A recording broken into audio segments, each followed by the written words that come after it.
BRS అత్యధికంగా parliament స్థానాలను గెలిచే యోచనగా పూర్తిగా ఇప్పటికే సమీక్షా సమావేశాలు నిర్వహిస్తుంది. ఈరోజు ఖమ్మానికి సంబంధించిన సమీక్షా సమావేశం నిర్వహిస్తున్న పరిస్థితి కనబడతా ఉంది. నిజంగా బీఆర్ఎస్కి సంబంధించి ఎట్లా వ్యూహాలు ఉండబోతున్నాయి, పార్లమెంట్కి సంబంధించి ఎలాంటి నిర్ణయాలు తీసుకోబోతున్నారు? ఇక మనతో మాట్లాడడానికి మాజీ మంత్రి నిరంజన్ రెడ్డి ఉన్నారు. సార్ చెప్పండి, ప్రస్తుతానికి 3వ తారీఖు నుండి సమీక్షా సమావేశాలు నిర్వహిస్తున్నారు.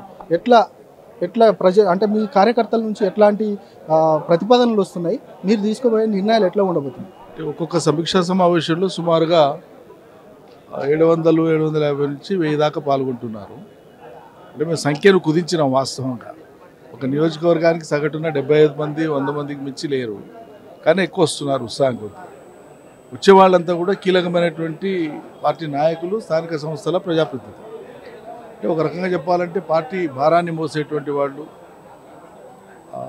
నిర్విరామంగా కార్యక్షేత్రంలో ఉండేటువంటి వాళ్ళే ఇక్కడికి వచ్చేది. సో వాళ్ళందరినీ కూడా కూర్చోబెట్టి మాట్లాడేటప్పుడు వాళ్ళకు సందేశం ఇవ్వడం, ప్లస్ వాళ్ళను వినడం, మళ్ళీ ఫైనల్గా కంక్లూడ్ చేసి పంపించడం. పార్లమెంట్ ఎన్నికలకు సమాయత్తం చేయడం మొట్టమొదటి లక్ష్యం ఈ సమీక్షా సమావేశాల్లో.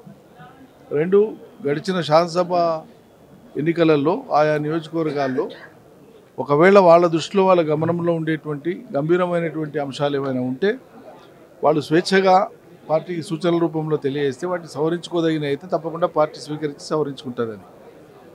చిన్న చితక కారణాలు కొన్ని ఉంటాయి, ఆయనంటే ఈయనంటే ఆయన పడే. అవి కాకుండా క్షేత్రస్థాయిలో అసలు మనకు రావాల్సినన్ని స్థానాలు రాకపోవడానికి కానీ, పడాల్సిన ఓట్లు పడకపోవడానికి కానీ ఉన్న కారణాలు మీ పరిశీలనలో ఏంటి? మీకేం అర్థమైంది? అభివృద్ధి జరగలేదా? సంక్షేమం జరగలేదా? నాయకత్వం అందుబాటులో లేదా? లేకుంటే పనులు జరగలేదా? అన్నీ జరిగినాయి, అన్నీ బాగున్నాయి. మరి లోపం ఎక్కడుంది? సో వాళ్ళ నుంచి విలువైన సూచనలు, సలహాలన్నీ వస్తూ ఉన్నాయి. మనం చాలా తాపత్రయపడి కేసీఆర్ గారి ప్రభుత్వం, శాసనసభ్యులు కానీ, మంత్రులు కానీ, ఇతర స్థానిక సంస్థల ప్రజాప్రతినిధులు కానీ వాయువేగంగా పనిచేసినారు. ఇందులో ఎవరికి అనుమానం లేదు, వాళ్ళు చెప్పే మాట. కానీ ఈ మొత్తం ప్రాసెస్లో మీ గమనం, మీ ప్రయాణం చాలా దూరం పోయింది. మేము ఇక్కడ ఆగిపోయినాము, మమ్మల్ని చేతబట్టి లాక్కపోవాల్సింది పోయి మీరు దూరం పోయి రండి అని పిలిచినట్లుంది వాతావరణం. అంటే ఒక గ్యాప్ ఏర్పడింది. ఆ గ్యాప్ను ఇప్పుడు పూడ్చుకుందామనేటువంటి ఈ తరాలు ఉండేటువంటి అనేక విలువైన సూచనలు, సలహాలు ఇస్తూ ఉన్నారు. వాళ్ళు కూడా ఏంటంటే రీఎనర్జైజ్ అయ్యి వెళ్తున్నారు. మరోసారి శాసనసభ ఎన్నికల ఫలితాలు కొంత మేరకు నిరాశ కల్పించినా, వాళ్ళకు కొంత బాధ కల్పించినా, హతాశులైనా, ఇప్పుడు ఈ సమీక్షా సమావేశాల అనంతరం వాళ్ళు వెళ్ళేటప్పుడు మాత్రం ద్విగుణీకృత ఉత్సాహంతో వెళుతున్నారు. సో ఈ సమావేశాల అనంతరం మళ్ళీ మేము ఉన్నత స్థాయి సమీక్ష ఒకటి, 17 పార్లమెంట్లకు సంబంధించినటువంటి సమీక్ష, దానంతా కూడా మదింపు చేసి కామన్గా వచ్చినటువంటి, స్పెసిఫిక్గా వచ్చినటువంటి సూచనలు, సలహాలన్నింటినీ కూడా మనం విశ్లేషణ చేసుకొని దిద్దుబాటు చర్యలు కూడా ఏమైనా ఉంటే వాటిని కూడా. చాలామంది కార్యకర్తలతోటి మాట్లాడిన సందర్భంలో ఇక ఎవరైతే తాజా మాజీ ఎమ్మెల్యేలు ఉన్నారో వాళ్ళందరినీ పక్కన పెట్టుకొని పూర్తిగా మాతో మాట్లాడడము, మేము చెప్పుకోలేని పరిస్థితి ఉంది కదా అనేది చాలామంది డౌట్ ఎక్స్ప్రెస్ చేస్తూ ఉన్నారు. నిజంగా ఇప్పుడు మాజీ ఎమ్మెల్యేలను, మిగతా ప్రస్తుతానికి సంబంధించి ఎమ్మెల్యేలను ముందు పెట్టుకొని కార్యకర్తలను అడగడం వల్ల ఇక ఆ సమస్యను ఖచ్చితంగా ఏదైతే అధిష్టాన దృష్టికి తీసుకెళ్లడంలో కొంత లోపాలు ఉన్నాయనేది బయట చర్చించుకుంటున్న అంశం. దీన్ని ఎట్లా అధిగమిస్తారు మీరు? అట్లేం లేదు. ఇప్పుడు ఏ నియోజకవర్గంలో కూడా నాయకుడికి అక్కడ ఉన్నటువంటి కార్యకర్తలకు, రెండవ శ్రేణి నాయకులకు అంత అగాధమున్న నియోజకవర్గాలు ఏం లేవు. వాస్తవంగా చిన్న చితక ఎక్కడైనా ఉంటాయి, కానీ అది అత్యంత ప్రభావితం చేసిన అంశం కాదు. అది గంభీరమైన చర్చకు వచ్చింది కూడా ఏం లేదు, అటువంటిదేం లేదు. ఇప్పుడు వాళ్ళందరూ కలిసి పనిచేసే ఈయన ఎమ్మెల్యే అయినాడు. ఈయన కష్టపడి పనిచేసి, ఈయన పార్టీ కష్టపడి పనిచేసి మళ్ళీ వాళ్ళని సర్పంచులు, ఎంపీటీసీలు, ఎంపీపీలు, జడ్పీటీసీ కౌన్సిలర్లు చేసినారు. ఓరికి అవినాభావ సంబంధం ఉంటుంది, అటువంటిది ఏం లేదు. ఎక్కడైనా ఏదైనా ప్రత్యేక నియోజకవర్గాల్లో, 1-6 నియోజకవర్గాలలో కొంత పోటీ చేసినటువంటి వాళ్ళకి, క్యాడర్కి ఎక్కడైనా ఏదైనా ఉంటే దాన్ని సరిదిద్దుతాం తప్ప it's not a general phenomena, uniform సమస్య కాదు. అది అంతటా ఒకే తీరుగా లేదు, అది ఎక్కడో ఒక చోట ఉంది. అది బై అండ్ లార్జ్ ఏంటంటే మేము గమనించింది ఇప్పటికి ఇంకా మరో 10 పార్లమెంటరీ నియోజకవర్గాల సమీక్ష జరగవలసి ఉంది. ఇవాళ 7వదే కదా. కాబట్టి స్థూలంగా ఇప్పటికి అర్థమైనటువంటిది ఏంటంటే, మనం ఏదైతే వేగంగా, ఏదైతే లక్ష్యంతో దూసుకుపోవాలని ముందుకు పోయినామో, ప్రజలకు సాంత్వన చేకూర్చడానికి, అత్యంత వేగవంతమైన ఫలితాలు ఇవ్వడానికి ప్రజలకు, ఆ క్రమంలో ఏంటంటే పార్టీ యంత్రాంగము కొంత స్తబ్దతగా ఉండిపోయింది. పార్టీ స్ట్రక్చర్ను సంపూర్ణ స్థాయిలో దాన్ని స్ట్రక్చర్ని ఏర్పాటు చేసుకోకుండా, నిర్మాణాన్ని ఏర్పాటు చేసుకోకుండా, వాళ్ళకి సంపూర్ణ స్థాయిలో పని పెట్టకపోయిన కారణంగా వాళ్ళు ఏం చేయాలో అనేటువంటిది ఒక గ్యాప్ వచ్చింది. ఆ గ్యాపు తప్పకుండా తీవ్రమైన ప్రభావం చూపించింది. అది మాకు అర్థమవుతుంది. సార్, ఇప్పటికీ రేవంత్ రెడ్డి చెప్తా ఉన్నారు, ఇక ఖచ్చితంగా బీఆర్ఎస్కు సంబంధించి ఒక 0 స్థానాలకు పడిపోతుంది తప్ప ఇక అత్యధిక స్థానాలు అనేది వాళ్ళకి రావు. ఖచ్చితంగా మేము 17కు 17 మేము గెలవబోతున్నామని చెప్తున్నారు. దీన్ని ఎట్లా చూస్తారు సార్ మీరు? ఆయన మాటలకు పెద్ద మేము పట్టించుకోవాల్సిన ఉంటుంది.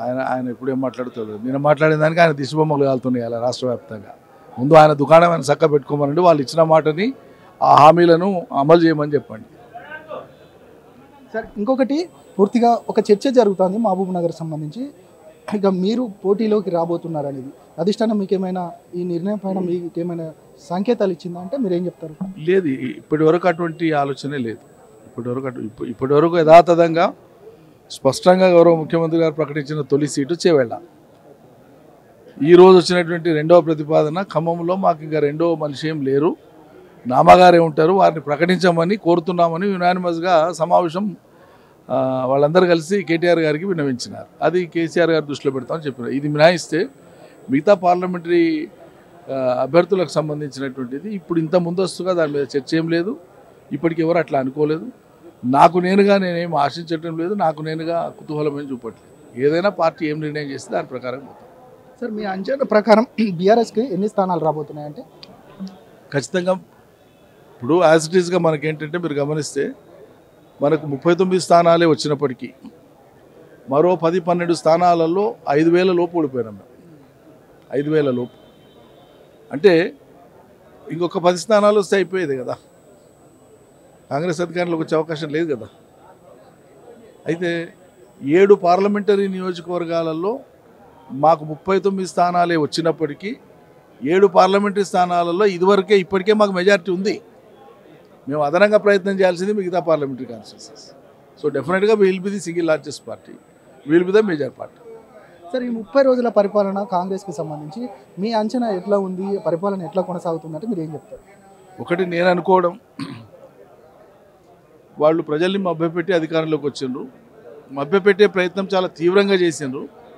కానీ అధికారంలోకి వస్తామన్న నమ్మకం వాళ్ళకు కూడా లేదు. వాస్తవంగా ఎక్కడో కొద్దిపాటిగా మా మీద ఉండేటువంటి కొద్దిపాటి అసంతృప్తి, కొద్దిపాటి కోపమో, చిరుకోపమో ఇటువంటివి కలిసి వచ్చి వాళ్ళకి అధికారం వచ్చింది. సో గారెల బుట్లో పడ్డట్లుంది వాళ్ళ పరిస్థితి. అంతే తప్ప ఒక ప్రణాళికాబద్ధంగా ఇవి అమలు చేయడం కోసమే అధికారంలోకి వచ్చినామనే మాట లేదు. ఎన్నైనా చెప్పి వచ్చే ప్రయత్నం చేద్దామనుకున్న ప్రయత్నం ఫలించింది వాళ్ళది అంతే. ఇప్పుడు వాళ్ళు చెప్పిన అంశాలన్నీ 420 అంశాలు ప్రస్తావించారు. అవి 6 కేటగిరీల కింద ఉన్నాయి. హామీలుగా చెప్తే పైకి 6 నంబరు, కానీ దాని కింద ఉన్నాయి మొత్తం లెక్కేస్తే 420 హామీలు మొత్తం. సుమారు 36-37 రోజులు కావస్తూ ఉంది. రైతు బంధు గతి లేదు. నెల రోజుల వ్యవధి తర్వాత నెలవారీ పెన్షన్లు ఇచ్చినారు. వాళ్ళు రాపించుకునేటువంటి కాయిదాలని రాష్ట్ర వ్యాప్తంగా పల్లీలు మిర్చీలు కట్టుకోనికే వాడుతున్నారు ప్రజలు. సాయంత్రం పూట వీళ్ళు రాసి ఇచ్చేస్తున్న జనం అవి ఎక్కడ పోతున్నాయో తెలియదు. ఆ ఏజెన్సీల వాళ్ళంతా కూడా కాయిదాలు బయట అందుబాటులోకి వస్తున్నాయి. ఇది వ్యవహారం. కాబట్టి గంభీరంగా ప్రణాళికాబద్ధంగా వాళ్ళు మాట ఇచ్చినటువంటి ప్రతి అంశము అమలులో పెట్టి అమలు చేస్తారనేటువంటి గ్యారంటీ అయితే మాకు కనిపిస్తుంది. అసాధ్యం కూడా, జస్ట్ ఇంపాసిబుల్. నిజంగా 6,70,000 కోట్లు అప్పు చేయడం వల్లే రాష్ట్ర పరిస్థితి ఈ విధంగా తయారైంది అంటూ కూడా కాంగ్రెస్ పార్టీ నాయకులు చెప్తా ఉన్నారు.